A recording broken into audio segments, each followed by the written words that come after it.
Welcome to our ethics rounds.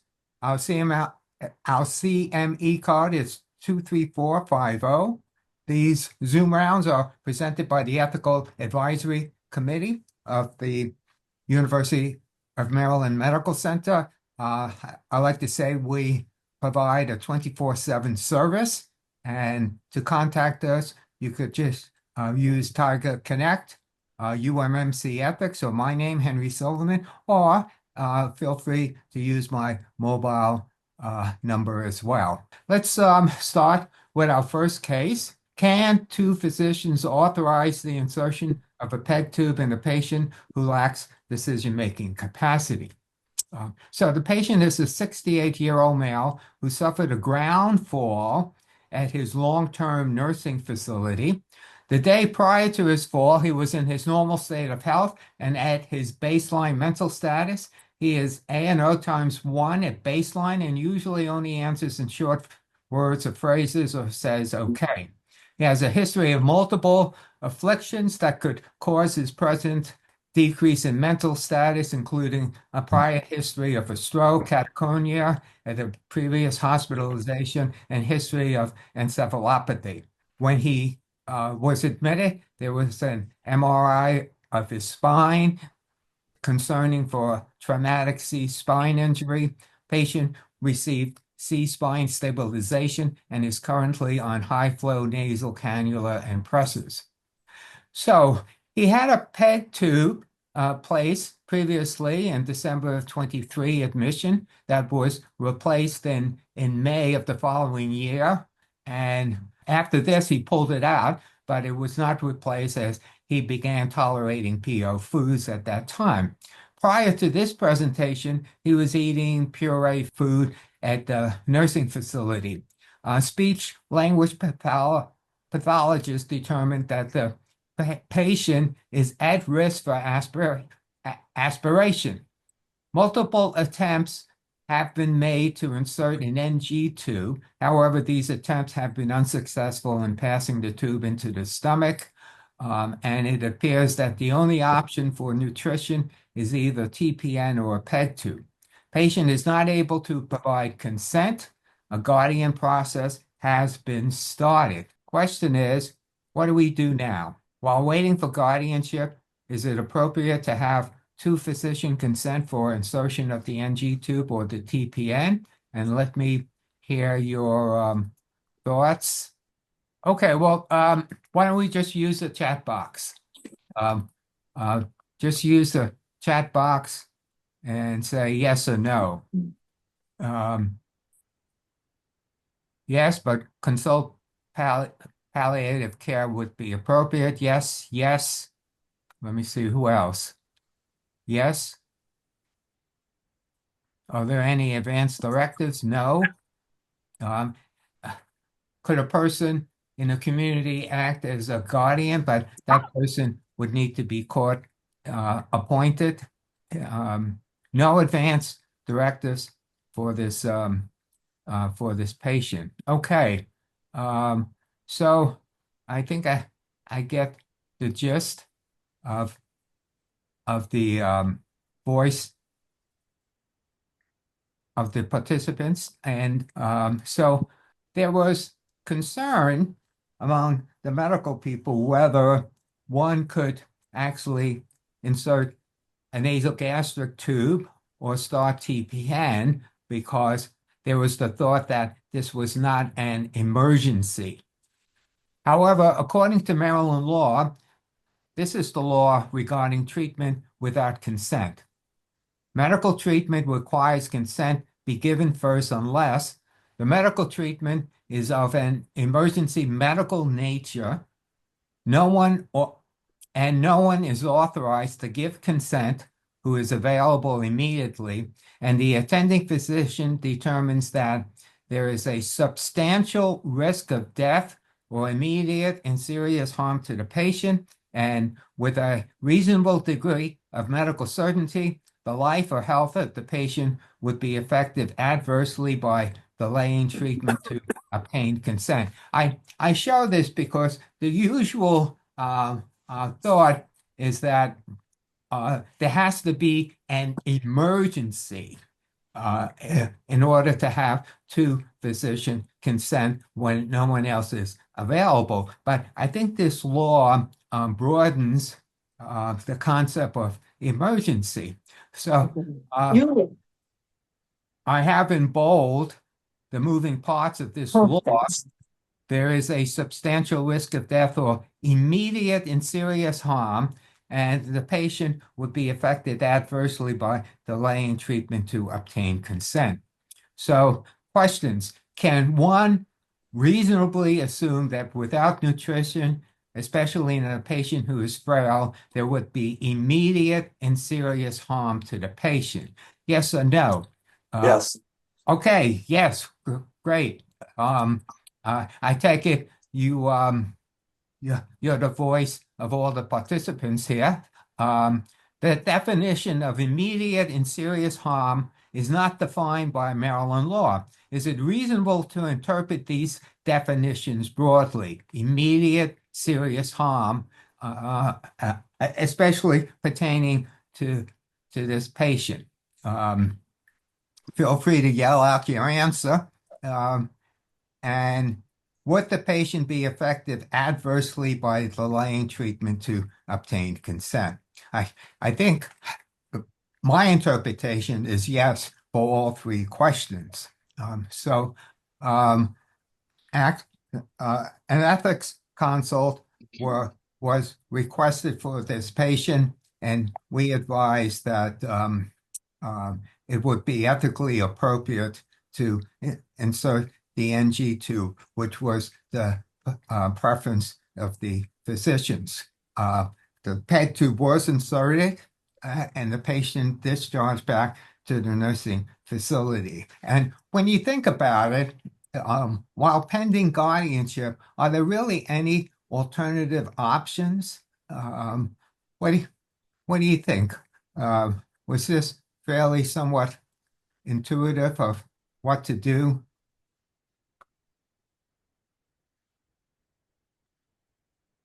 Um, yes, well, hydration. Someone said TPN first. Um, and I'm just wondering, um, I think an NG2 is less invasive or less set up for complications. Um, and let's see now.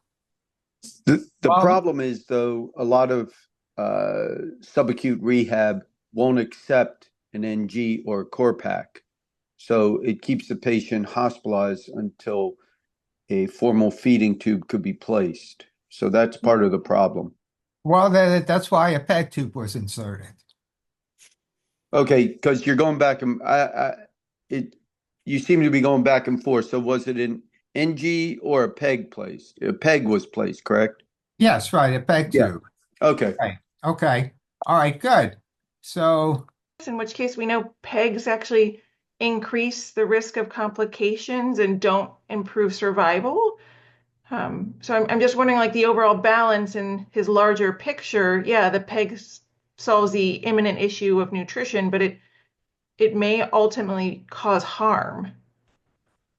good question. So, um, this patient had multiple reasons for his depressed mental status, previous stroke. Now, what you're raising is actually um, the situation in which someone has advanced dementia from Alzheimer's, not just any type of dementia like from a stroke. And there's been some data showing that when someone has Alzheimer's and the inability to take PO foods, that's actually a marker of end of life for the Alzheimer's. And in which case, an NG tube feeding for people with advanced Alzheimer's does not serve any benefit for that patient. Now, having said that, that concept with advanced Alzheimer's should not be applicable to any patient with dementia. And I think sometimes we tend to include all patients with dementia. So he was not in a end of life situation.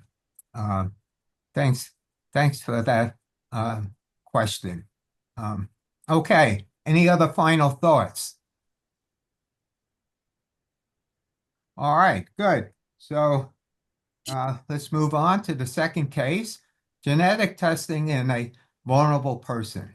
The patient is a woman with a history of breast cancer who now suffers from dementia, rendering her unable to make decisions independently. One of her sons is interested in conducting genetic testing on her previously biopsied breast tissue to identify markers associated with other cancer types. The son was concerned about his risk of cancer in the future. So what are the ethical concerns with this situation? Go to the chat box and feel free to write down your thoughts or just voice your thoughts.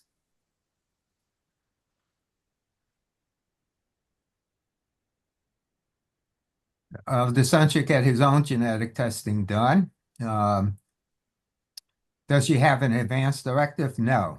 I don't know if I'm not a geneticist. Actually, it was a geneticist who presented this issue to me. So I don't know if the son's genetic testing would substitute. She can't consent. That's right. I don't, again, if there's any geneticists on the call here, I appreciate your expert opinion. Dr. Silverman, I'm here. I'm Tyler. I'm the one who presented you. Oh, okay, Tyler, thank you. So, all these questions are directed to you. Yes, I would agree with what I'm seeing in the chat that son should be able to get his own testing. There was no advance directive, so that was something that was discussed with the son as well, that he should maybe try and do that. But as I've seen in the chat, she can't consent to her own testing. The conversation was he can consider testing of his own. That is what he's done in the meantime. And really, we will kind of reverse engineer. So if we do find one of those markers, we'll use that to test family members in the future. But if it's a negative test, it's less informative. So it's not maybe as helpful as testing the affected person directly, but it's what we've got, at least in this case. So, so the question still remains that if his testing is negative, would it then be appropriate to get the mother tested? If she dies without testing, then other people lose the opportunity. Well, we're talking about previously stored breast tissue, so one would not lose the opportunity to get the breast tissue tested. So there's a question in the chat about, is the son legally authorized? Is he the legal representative of the patient? Okay, good question. So actually, the analysis of this situation,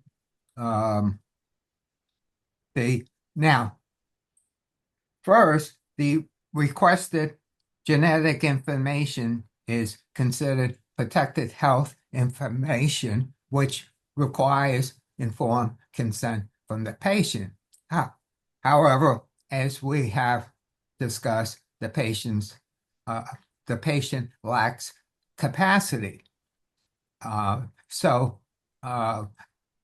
we have to look for a legally authorized representative according to the law. Now, the patient's husband is not available, and so according to legal priority, we have the sons who could share equal authority to make healthcare decisions in this context. And hence the sons should reach consensus. Now, on what basis should the sons decide? And so essentially, according to the law, the basis for this decision relies on the principle of substituted consent, or what would be in the patient's best interest. Substituted consent entails that the decision should align with the patient's values and preferences regarding genetic testing. Best interest means that in the absence of the knowledge of the patient's previously stated values or preferences, the sons should consider what will best serve the patient's interests. So what do you think? Do you think the sons could make a decision based on either of these decision-making standards? And the more important question, I guess, is this reasonable? Is it reasonable for the sons to be able to make a decision on any of these decision-making standards?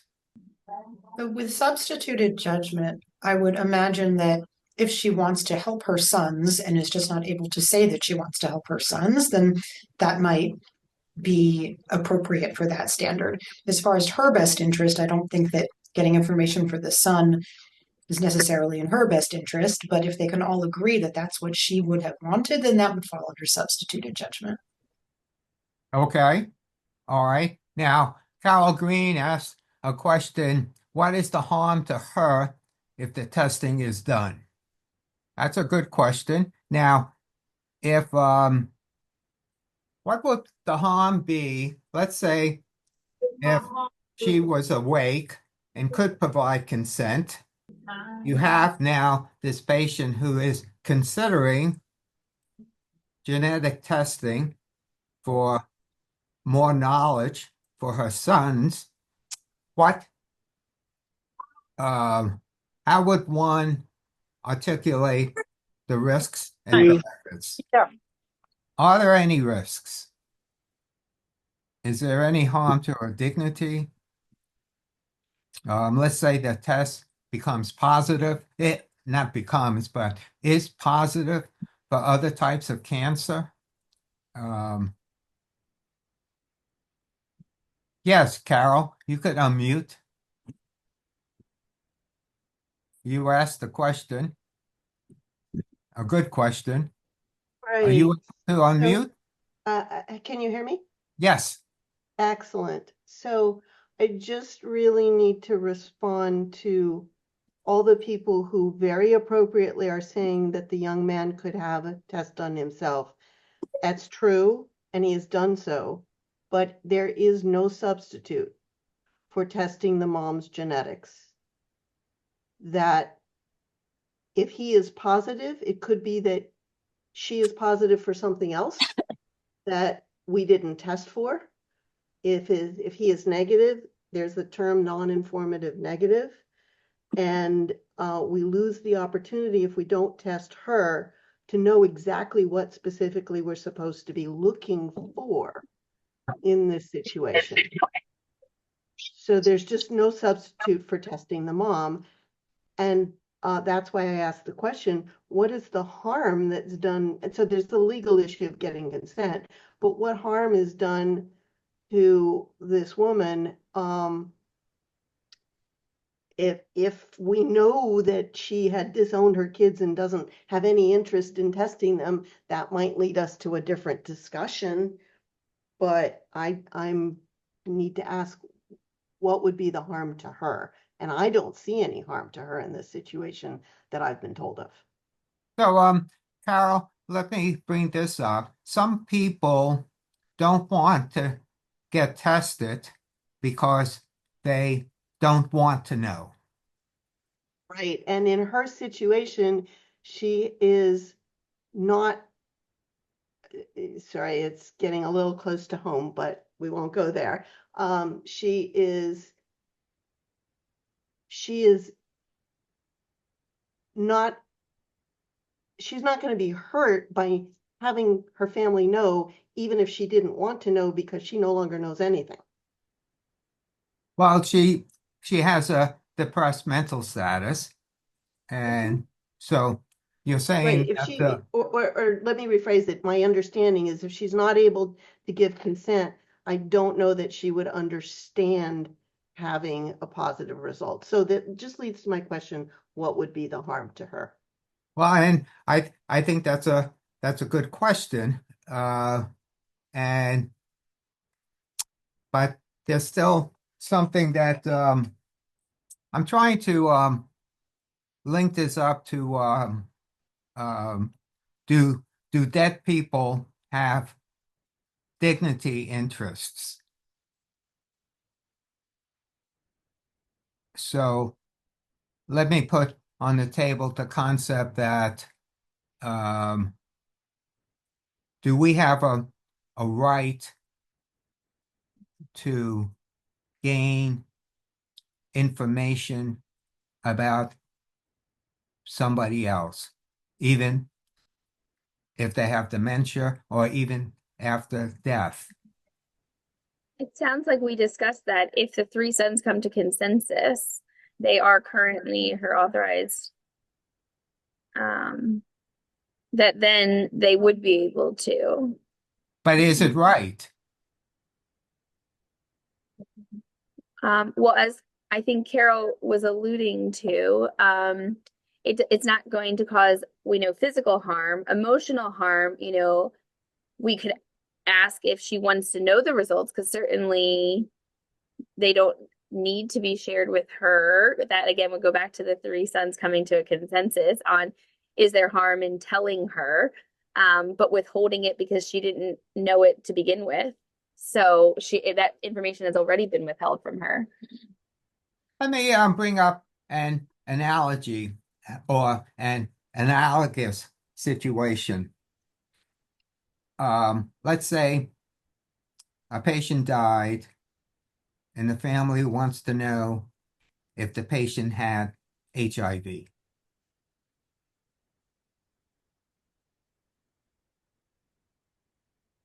By doing some post-mortem blood testing. That's almost the next case you have, right? No, but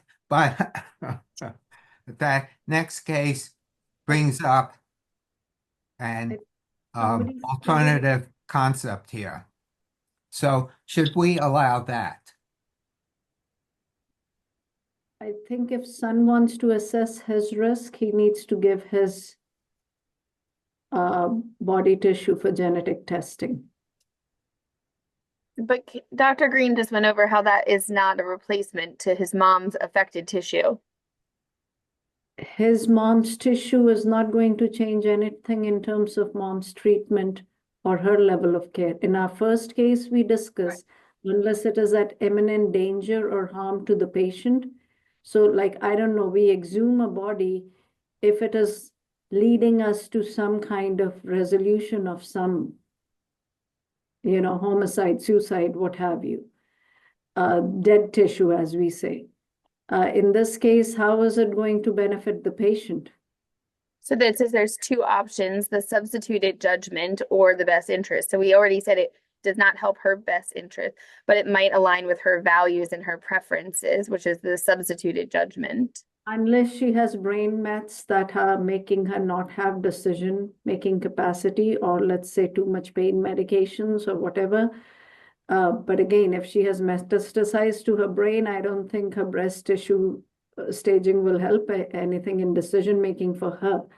But if an adult son wants to know the prognosis, he needs to get his tissues tested.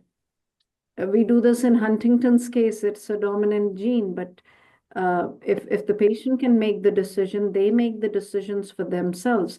But if the patient has already reached dementia stage, we do not test Huntington's, which is autosomal dominant. We do not test a father to let the son know unless the father has consented to be tested. Although we tell the sons there's no treatment, you know. So I think I appreciate all these wonderful thoughts. The HIV analogy brings up obtaining more knowledge about the patient, but with the HIV analogy, that doesn't provide any additional benefits to the sons. So in that case, testing the sons would be all what you need. In this case, let me say a final word on this case, though it's not the final word, but I'm just thinking that are we gaining more knowledge about a person that we shouldn't go there. But in this case, it has a potential benefits for the son. So if you balance risk and benefits, I think I'm thinking right now, though I have a right to change my mind, I'm thinking that in this case, the benefits might weigh in. Henrietta Lacks, great example, as someone else mentioned Henrietta Lacks. That's a good thing to raise. Where in Henrietta Lacks, her tissue is being used without her consent for other people's benefit. Does that change the calculus where in this case, we have the benefits to a family member? Some final thoughts on that supposedly analogous situation.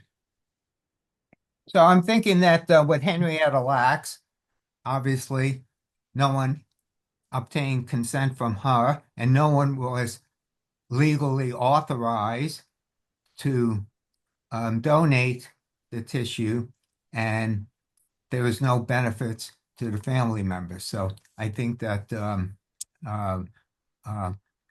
that's what distinguishes that case from the other. This has generated a lot of good discussion, and I look forward to reading more in the chat box. Any final thoughts? Okay, so let's go on to Hi, yes. Tony, it's Carol. In Henrietta Lacks, part of the issue is that there was money made off the cells, and in this case, it's potential direct benefit to the sons, and no value to anybody beyond the family. Right. No, I agree. In Henrietta Lacks, there was no potential benefits to the family, but benefits to other individuals, including financial benefits. So that's why I think the two cases are not analogous. All right, let's go on to a easier question. Patient is a 28-year-old male with AIDS, admitted with worsening neurological status. The CT shows intracerebral mass with in the bifrontal lobes, vasogenic edema, and midline shift to the right. The patient received a left decompressive hemicraniectomy. Cerebral biopsy showed histoplasmosis. The patient's only family member is his mother, who is unaware of her son's AIDS diagnosis. A meeting is scheduled with the mother. So the question is, what other information would you want to know about this situation? And in this situation, we're deciding whether, when, and if it would be appropriate to share the patient's diagnosis of AIDS to the patient's mother, who has not been aware of the diagnosis. Who has he been dating? Who has he been going out with? Who, the son? Yeah. Help me out with that question. Well, I wonder what the obligation would be to those people who have been exposed to him. Well, we already know he has AIDS. Right, but what is his sexual history? None of that matters right now. We're talking about whether to share that information with the mother. Which hat do you think I should take to work today? I'm kind of feeling blue today, rather than because I wore the gray all week, and I feel like maybe it's time for. You're muted. So, what are your thoughts about sharing the diagnosis with the mother? Is that appropriate? Could everyone mute themselves if they're not talking? You want to just give those to 19? His films. Kalpana Prakasa, please mute yourself. Yeah, right. I just muted her. Okay.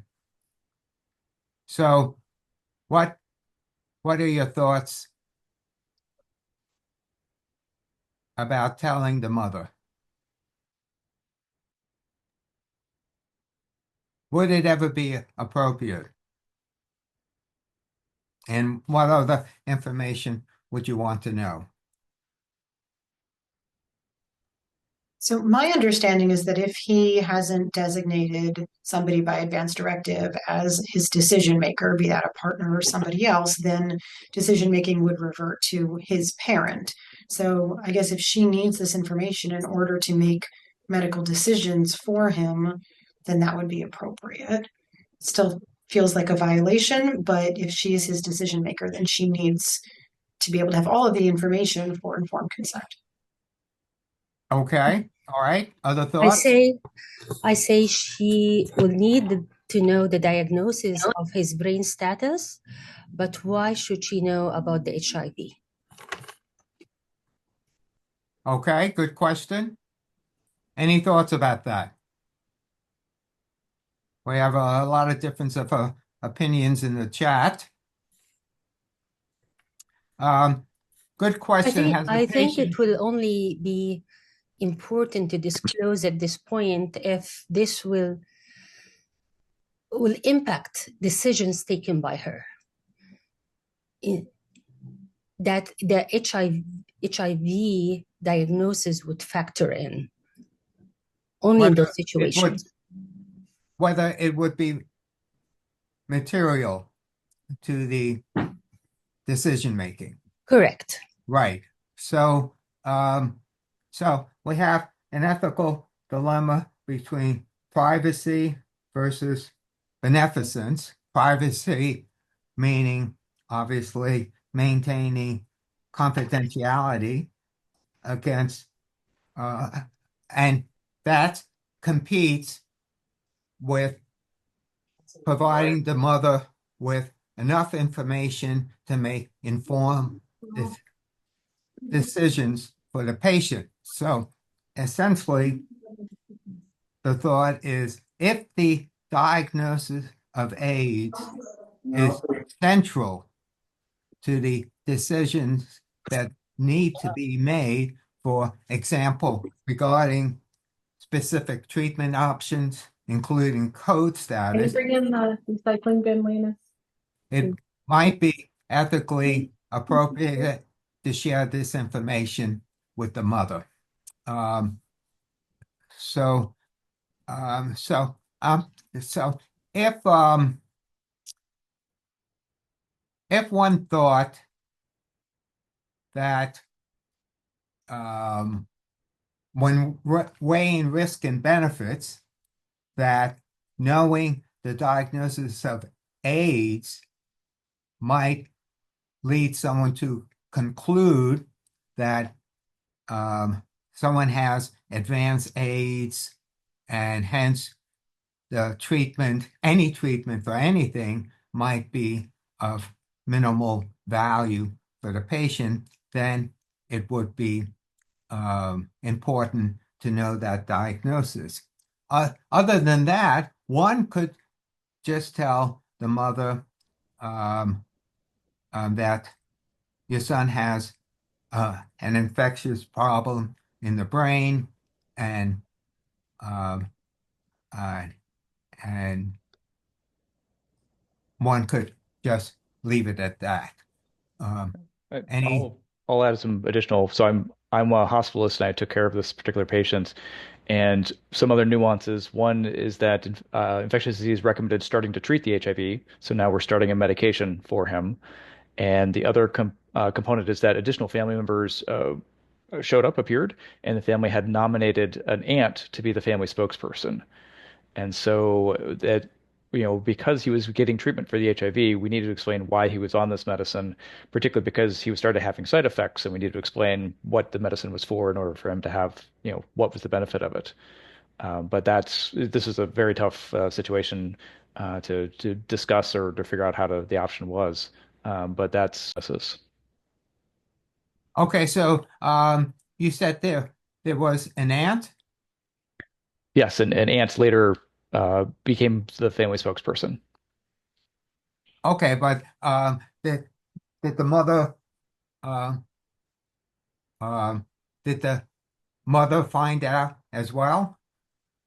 That I don't know, as I only had the conversation with the aunt Okay. as the family spokesperson at that point, which is a little bit of a sidestepping the ethical issue in terms of now I don't have to tell the mother, but I'm telling the aunt who's now left with this sort of ethical burden. And that I felt uncomfortable. I wasn't quite sure how to navigate that piece of it. But the aunt is not the legally authorized representative. She was at that time because the legal authorized representative said, I want the aunt to be the family spokesperson. I thought the patient had to make that decision. In this case, the patient is not right. obtunded, unable to communicate. Yeah, so I thought that then okay, so then the mother can pass the burden. So actually, Yeah. this raises a good issue. Surrogates are not legally authorized to shift their authority to another person. If the mother wants to decline decision-making authority, then one goes to the law and see who's next up. Now, in this case, it could very well mean that the aunt was next in line to make decisions, which would be, I think, the case in this situation. But it sounds like, as you said, knowing the diagnosis of AIDS was central to that decision making. So thanks. Couldn't they have just said that the patient has like an immune compromising condition? And I was mentioning if we don't It's make very non-specific. Mhm. And again, because we'd started treatment, what was this medicine for? And Yeah, that's that's another question. If they have access to medical records, they can see what the patient's being treated for actively. I think giving partial information is worse than giving no information at that stage. right. I do think if we don't give it, AI will give it away. A young, healthy man with brain abscesses, what are we talking about? Yeah. He knows more than I, as a doctor, know about brain sometimes. So I think these the are problem with this scenario, I mean, you need to do what you have to do. But say this patient needs a bone marrow transplantation, and I'm looking for someone to donate. Does the information that he has HIV would make people who would have helped him from the family not help anymore? Could it bias people against help at any point if this is needed? I'm not saying we shouldn't have. I'm just saying I know it's a tough situation, but it is a possibility because you could donate to someone who has a brain tumor and you sympathize with, but it I might thought people change. don't usually know the identity of the organ recipient. Yeah, but if in the course of treatment he got immunocompromised, he needs some bone marrow transplantation, or I'm not saying he will be eligible for it, but looking for donors, especially from family, the fact that he have this, I mean, hopefully there is no, and sometime will come where there will be no stigma with that, but this could skew their opinion and their willingness to help. Well, I think you're bringing up obviously another important issue. And in terms of privacy, again, the recipient, no one needs to know the medical issues of the potential recipient.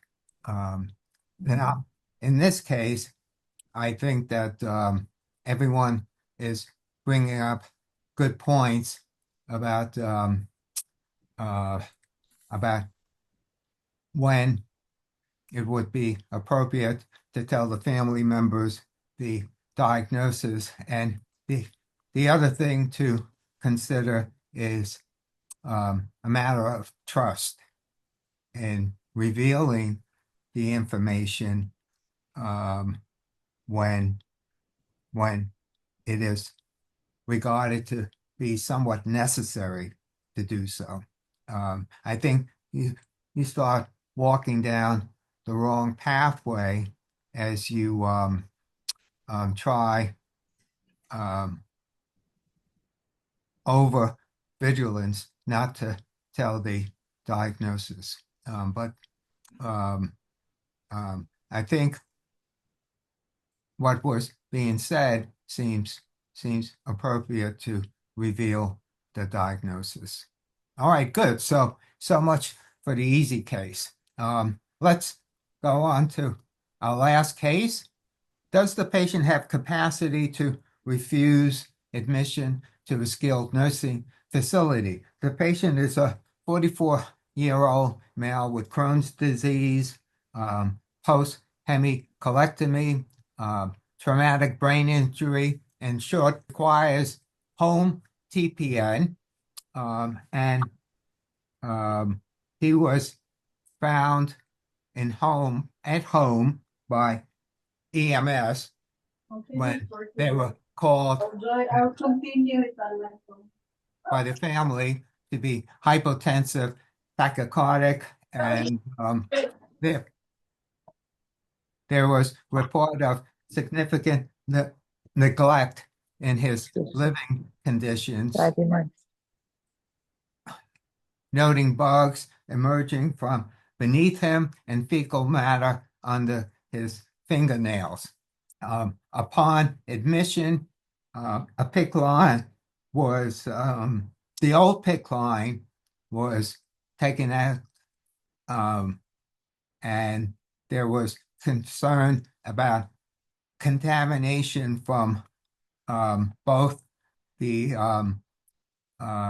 unsanitary living conditions and also an infected pig line. So here, oh, we already went through that. So during the hospitalization, the patient experienced delirium, but this improved as his sepsis resolved. However, he remained agitated, often refusing medications and verbally abusive, requiring increased medications.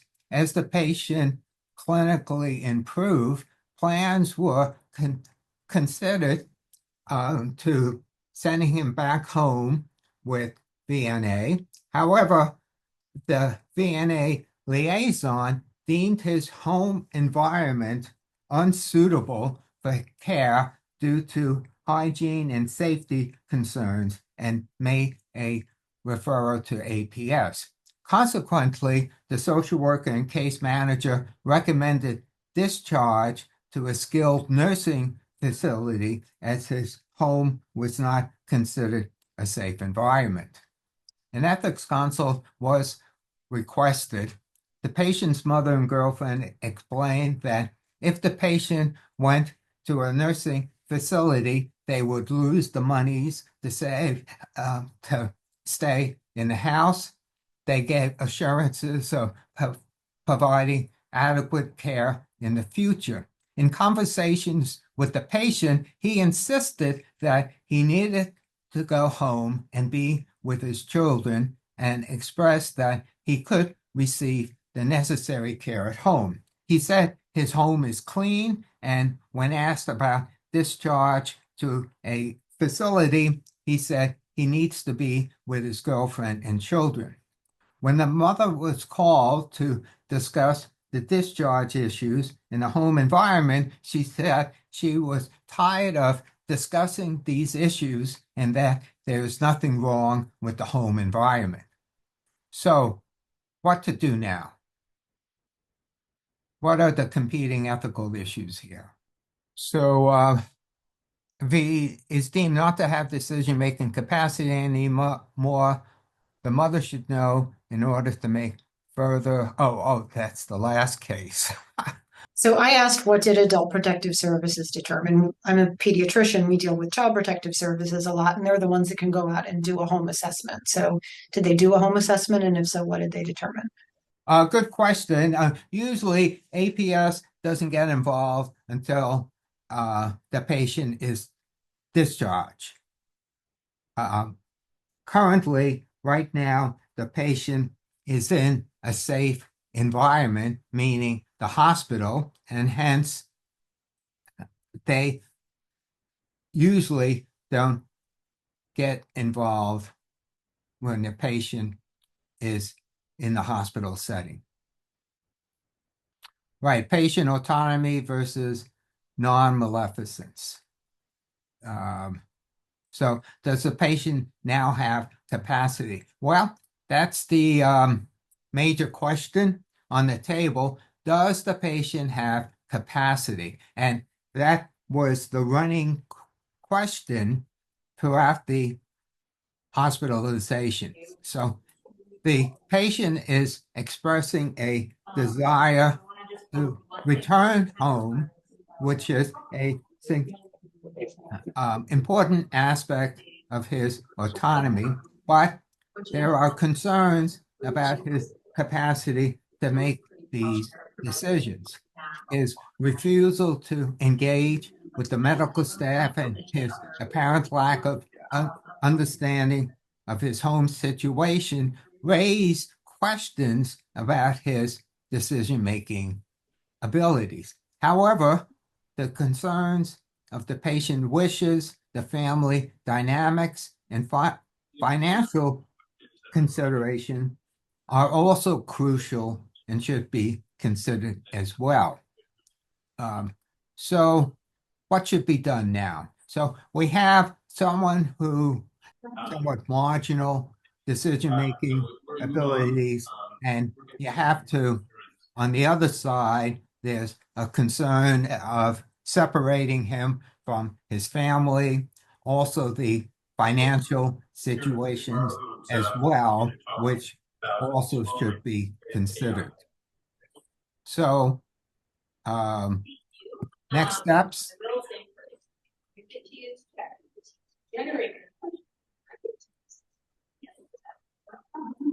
Well, the next step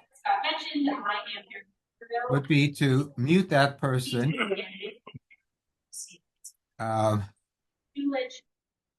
All right, so it all hinges on how much capacity does someone need. And so what happened was further discussions were held with the patient regarding risk and benefits on returning home, and he acknowledged the risk of recurrent line infection, but expressed a preference for home, and he said, because it's home. So additional community support was figured for the patient. Case manager and the social worker secured support from an agency that provides comprehensive services, including physician care, mobile primary care as well, behavioral health support, and telemedicine and in-home labs. So my question to you is, could this be considered a safe discharge? And you don't have to go to the poll because that's not working too well. So what do you think? A safe discharge? Considering all this outside support? Does he need a site consult? Well,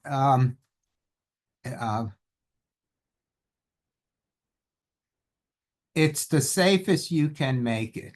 Well said.